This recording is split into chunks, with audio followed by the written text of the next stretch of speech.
Okay, so general principles of exodontia. I'm Dr. Tina reader from Department of Oral and Maxillofacial Surgery.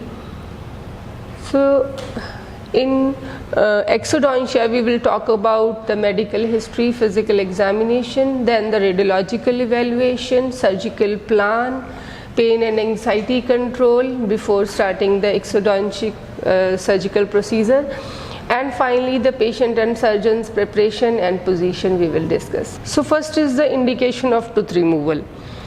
The most common is the caries, pulpal necrosis, severe periodontitis. Sometimes for the orthodontic reason we need to remove the premolars, or sometimes even the incisors. Malposed teeth, if it cannot be corrected by orthodontic, we have to remove it, or sometimes the tooth is cracked, fractured. For pre-prosthetic extractions, when it interferes with the preparation of prosthesis, we remove the tooth. Impacted teeth, of course, supernumerary teeth, that are useless teeth, and teeth associated with the pathological lesion, so that the lesion lining of some cyst, if it is involved, it has to be removed. Pre-radiation therapy, 1 week before the radiation therapy, we remove the teeth, so that the compromised teeth, so that it won't need any treatment in the course of radiotherapy. And teeth involved in jaw fracture, this is also conflicted. Sometimes we have to remove, sometimes we keep the tooth in the jawline, sometimes we remove it after fixing the jaw. So, an aesthetic reason, if the tooth are malaligned and it cannot be corrected, or they are discolored, or a patient cannot afford it, we have to remove that tooth. Now the contraindication is only if patient has unstable systemic diseases like unstable endocrinal, renal, cardiovascular, pulmonary or hemorrhagic hematological diseases. Local condition like patient is undergoing radiotherapy or within 1 month of radiotherapy, patient has malignant tumor associated with the tooth, we never remove the tooth. We have to remove the tooth when we go for the tumor resection. With the resected segment we have to take out the tumor, otherwise there are chances of the metastasis of the mitotic cells into the vascular tissue and damage to the vital structures.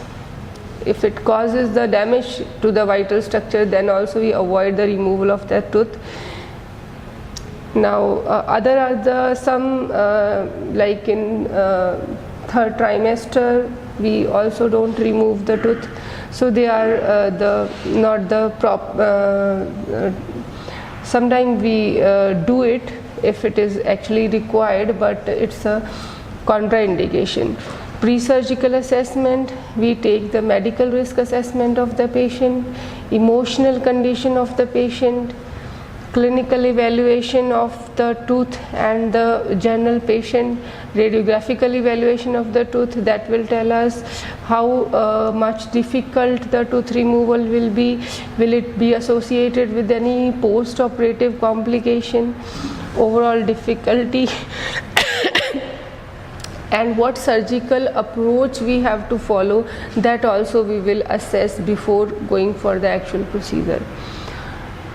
Now assess status of the supporting tissue, status of the tooth and the crown because if they are carious, they are grossly decayed, or if they are RCT treated, it will be difficult to remove them in one piece. So accordingly we will decide the plan.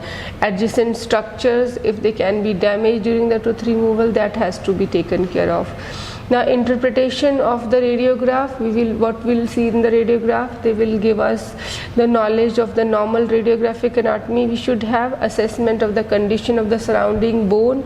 If it is strong, then the tooth removal will be difficult. If there is narrow root in the strong adjacent bone, if the bone is damaged by the infection or periodontal conditions, of course the tooth removal will be easier. Assessment of the adjacent vital structures, because we can inform the patient in advance that there are chances of paresthesia or something like that. Assessment of the condition of adjacent teeth. If adjacent teeth is also weak but the patient does not want that tooth to be removed, we have to inform the patient in advance that when removing this tooth the adjacent also can come out. Maybe if they are connected with calculus and both of them have weak bone structures.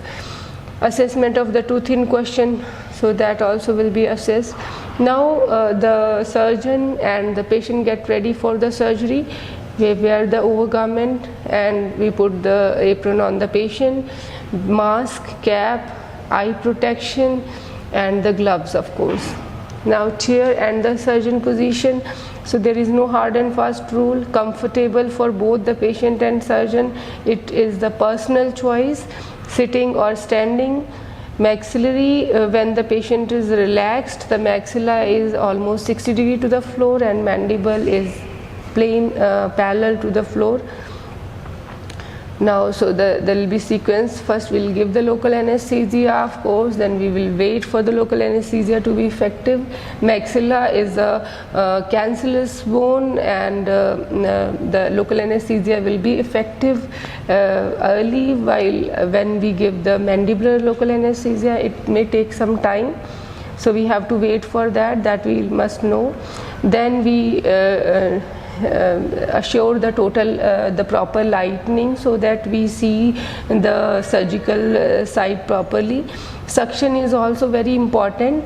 We access the region and then we do the reflection. After reflection of the interdental papilla, we use the elevators to luxate or to deliver the tooth. Finally, forceps to luxate the tooth. When we use the forceps, we luxate or expand the socket, rotate to sever the periodontal ligament in case of the single rooted teeth, and finally traction to deliver the tooth. Then followed by we squeeze the alveolus and suture the site, and alveoloplasty in cases it is required, and we give the post-operative instruction and medication to the patient, and follow up usually after next day or after a week if sutures are placed. Now position of the patient. Sitting of the surgeon, sitting or standing, in front or behind the patient. Patient almost supine, back is 10 degrees to the ground for the maxillary teeth, while for the mandibular teeth it is 20 to 30 degrees to the ground, and should be comfortable. Back should be straight because the dental treatments are sometimes longer, so patient should be comfortable. Head not bent forward, it will block the light and it will also give the back pain to the patient. Then access, for access sometimes we use mouth probes, bite blocks, side action mouth probes. Not usually required in the awake patient. We use these in the patient under GA. For retraction, we have the retractor like Bishop's, Austin's, Minnesota, and the tongue blades. Then the suction, the Fraser suction, they have the hole on the Fraser section that will control the suction pressure, because when we are doing suction near the bone it has to be stronger, while when we are near the mucosa it has to be weaker, otherwise it will suck the tissue and can damage the tissue, bruise the tissue. So it has to be held in the pen grip only with one hand and key finger on the hole for exodontia, and place in area of dependent drainage. Avoid random suctioning because that will cause discomfort to the patient and it will also cause obstruction in the field. Suction is always in use. Do not intermittently on and off the suction.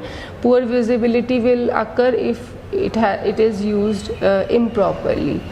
Irrigation, after this we use irrigation even during the procedure. Sometimes during cutting we use it as a coolant, lubricant, and after the extraction we use it as a retraction for the cleaning of the tissue of the debris.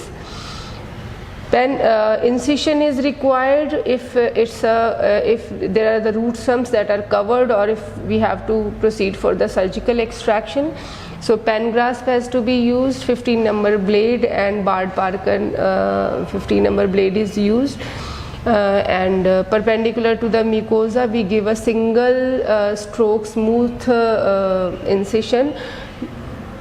Then come to the elevation, periosteal elevator, number 9 mold periosteal elevator is used most commonly, and we elevate the full thickness flap. It has two ends, one is pointed and one is the flatter one. We use pointed end basically to initiate the flap and elevate the papilla in exodontia.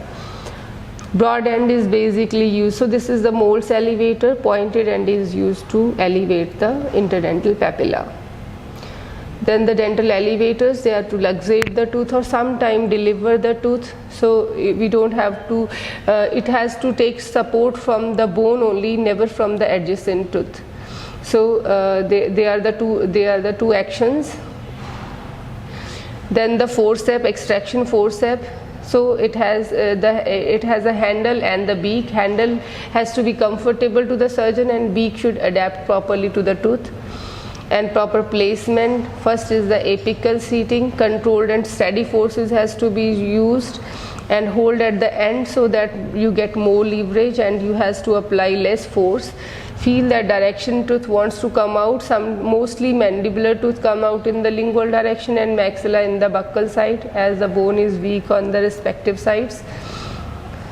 So this is the wedge action. Now these are the basic forceps movement. First is the apical pressure, then buccal and lingual. It has to be firm and in one direction, and then we rotate and we traction, we take out the tooth.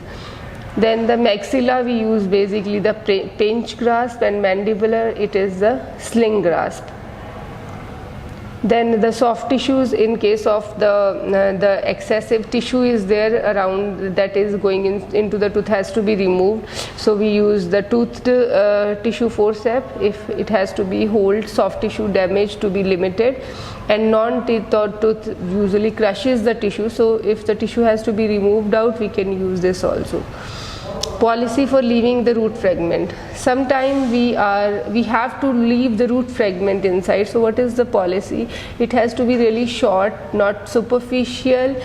It has to be, if it is near a vital structure, to avoid injury to the vital structure, we leave it, and it has not to be infected. If there is a periapical infection associated with the root, whatever is the length of the root, it has to be removed. So now order, hardest is to be removed first. We give the mandibular block first, followed by the maxilla, but when removing, we remove the maxillary tooth first because they freezes first, they get anesthetized first. And posterior has to be followed by the anterior, because if we remove the anteriors first, there will be the obstruction of the surgical field by the blood and the debris. So we remove the posterior first, then we come to the anterior teeth. So that's all about the